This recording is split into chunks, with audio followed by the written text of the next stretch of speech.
Thanks very much. Following Chad. Doesn't get more American than that. Hello everybody, I come from England. This is what we look like now.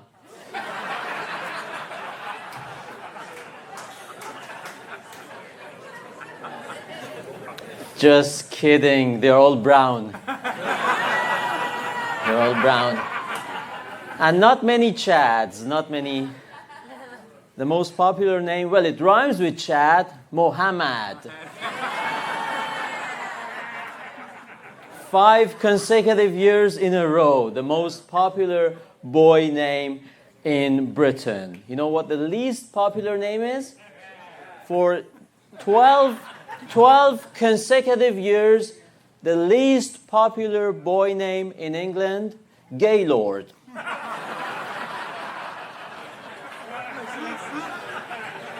Checks out? Anyway, good to be here in America. Thank you, thanks. Yeah, I just took a flight to Zurich, Switzerland, waited 2 hours, and then took another 10-hour flight from Zurich to Tampa. That's how much I love being away from Pakistanis.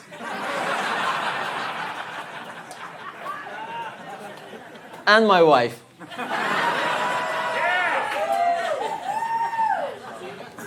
Right. They say babies aren't born racist. Have you heard this? Babies aren't born racist. They become racist when they learn to read crime statistics.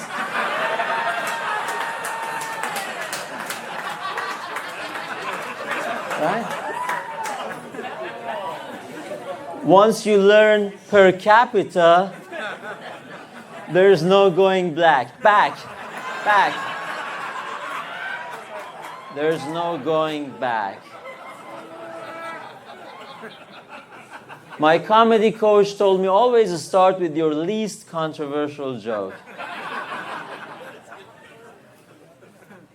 That's what he told me. All right, it's great to be here. I love stand-up. I started stand-up 7 years ago when I had nothing but a dream and 40,000 pounds inheritance money in my bank account. And look where I am now. I've made quite a name for myself. In England, the conservative audiences know me as the comedian with the best T-shirt.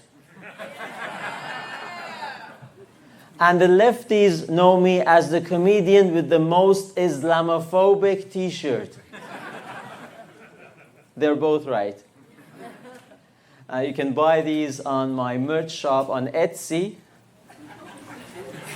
Look me up.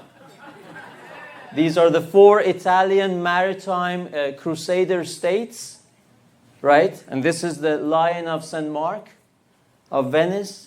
Unless you are Jewish, in that case, this is the Lion of Yehuda.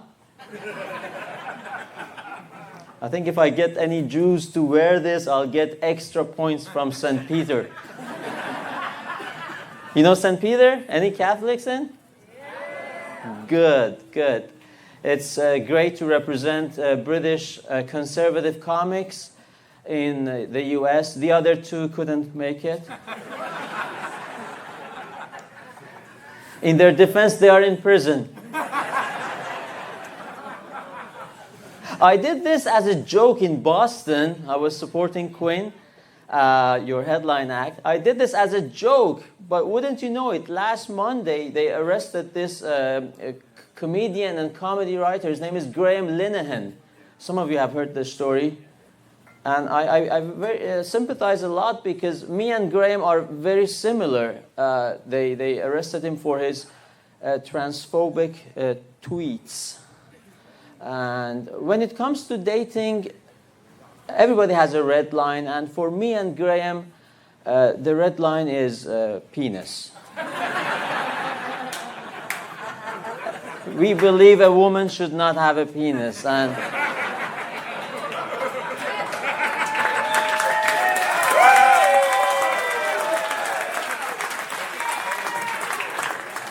So that's where we draw the red line, but it's a problem right now. And you know, his bail condition, he was released on bail, Graham Linehan, and his bail condition was you can't go back on X, don't tweet, and secondly, he has to do some speed dating in London. You know speed dating? Some of you are old enough, because speed dating is making a comeback. Some of you are old enough to remember the days. Speed dating is brutal, isn't it? You think it was brutal, you know, if you can't stomach one rejection at a time, how about 15 at the same time? That was the motto for speed dating, right? And of course, it was based on a big fat lie, because you think you are going to date or have a chance at a date with 15 available, but they're not available. Because some women just showed up for ego boost, right? And then some other friends of them showed up just as moral support, as if she was going to have a kidney transplant or something. Am I right? So you go to meet 15 available women. At the end of the day, there's only 2 or 3 available, really. And in this day and age, out of those 2 or 3, 1 or 2 might have a penis. Do you like those odds? And if you don't take her, like check her, the British government considers it a non-crime hate incident. Non-crime hate. They speak English like you, but it's a different English, right? Non-crime hate incident. Do you believe that? And they also call you gay because trans women are women, and she's a woman, so if you don't want a woman, you are gay. It's so easy to become gay in England nowadays. All it takes is to reject the lady with the penis. So now they have convicted Graham Linehan of speed dating in London. Right. The fun thing about my act, talking about the UK in the US, is that you never know what is true and what is not. And then you go home, you check it out. Oh, this is true. This is actually true. And sometimes people ask for refunds. You say, all of this act was true. I thought I was laughing at jokes, but I was laughing at reality. There was no effort on the part of the comedian. Right? Like, get this. Surrey police, Surrey in southern England, posh area, right? They are doing this operation where female police officers pose as joggers. This guy is well informed. I know, I want you at all my gigs. He knows the references. So, female police officers pose as joggers with kind of skimpy, tight-fitting jogging clothes, start jogging in the park, waiting for men to wolf whistle them or catcall them, and they are followed by male officers who would promptly arrest those men.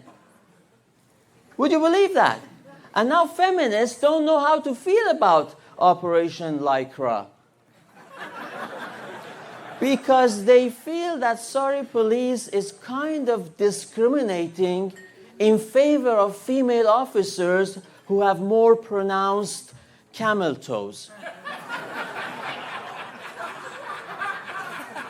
Because in order to maximize the number of arrests, we don't have Doge, but we want to be careful with taxpayers' money. So to maximize arrests, you need to go for female officers who have, you know, juicier bums or pronounced camel toes. So, and this Operation Lycra was to combat objectification in the first place. So Surrey police spokesperson said, yes, we are aware of that. We just like the irony. The British like the irony. Anyway, I need to wrap up.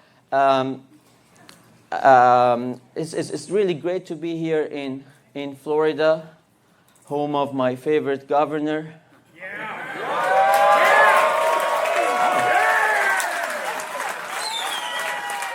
And the future president of the United States.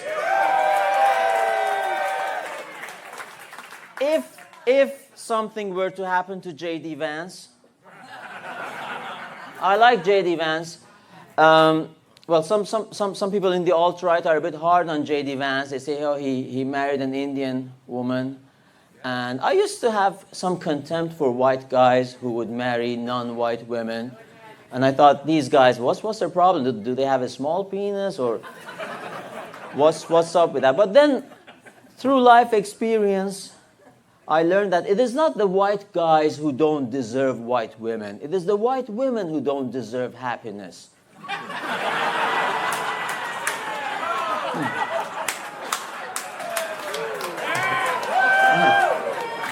And that seems to be the most controversial thing I've said here tonight. Okay, my time is up. Please watch me on YouTube, Nicholas DeSanto. I have 95,000 subscribers. None of them in Central Houston for some reason. This went much better than that one. Thanks for listening. You have been a wonderful crowd. I have been very accurate. Thank you.